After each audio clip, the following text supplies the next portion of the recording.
Matapos ang Rice for All program, pinag-aaralan din daw ng Agriculture Department na magkaroon ng Pork for All program. Lalo't mahal pa rin ito. Pero tulad din ng murang bigas, sa mga limitadong tindahan lang yan at hindi sa lahat. Nakatutok si Darlene Kai. Dahil nasa 380 pesos ang kilo ng laman ng karneng baboy at 420 pesos para sa liempo, isang beses kada linggo o minsan hindi na nagpo-pork ang pamilya ni Teresita. Wala naman magagawa kundi magtipid. Puti na ang bukabo budget. Mas mahal pa nga ang ilang presyo sa pinakahuling monitoring ng Agriculture Department sa Metro Manila.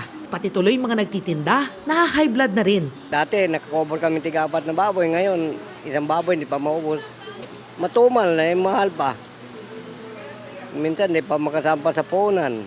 Ilang araw nang pinalulutang ang posibleng pagtatakda ng maximum suggested retail price o MSRP sa karneng baboy na sinang-ayunan ng ilang agriculture group. We think na kailangan mag-declare ng MSRP dahil yung price naman ng farm gate is between 240 to 150.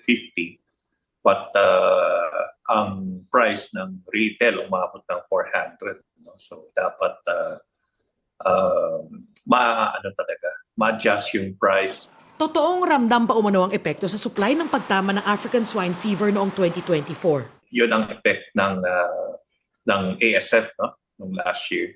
So yung nawala na partner or yung mainahin at that time, yung anak kasi is around 5 to 6 months. So apektado yung January to May natin.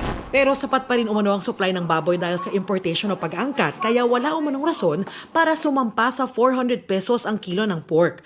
Kaya sisilipin ng Agriculture Department kung may mga nananamantala. Hindi pa masabi ng DA kung saang punto napapatungan ng mataas ang presyo ng baboy. I cannot say kung saan yung mga problema, but nagkaroon na pag-aaral at magkakaroon nga ng additional consultation this week para may latag lahat kung ano yung nakita na issue, and then magkakaroon na nga ng MSRP. Pinag-aaralan na rin ang posibilidad na magkaroon ng Pork for All program tulad ng ginawa sa bigas, kung saan direktang bibili ng supply ang DA sa importers sa traders para ibenta sa mas murang halaga, pero limitado pa rin sa kadiwa outlets at ilang piling bagsakan. Samantala, mahal din ang sibuyas na 220 pesos ang kilo sa Litex Market at mas mahal pa sa ilang presyong na monitor ng Agriculture Department itong Sabado. Pero asahan umanong magmumura yan dahil simula na ng anihan at tuloy pa rin ang pagpasok ng imported onions. Para sa GMA Integrated News, Darlene Kai, nakatutok 24 oras.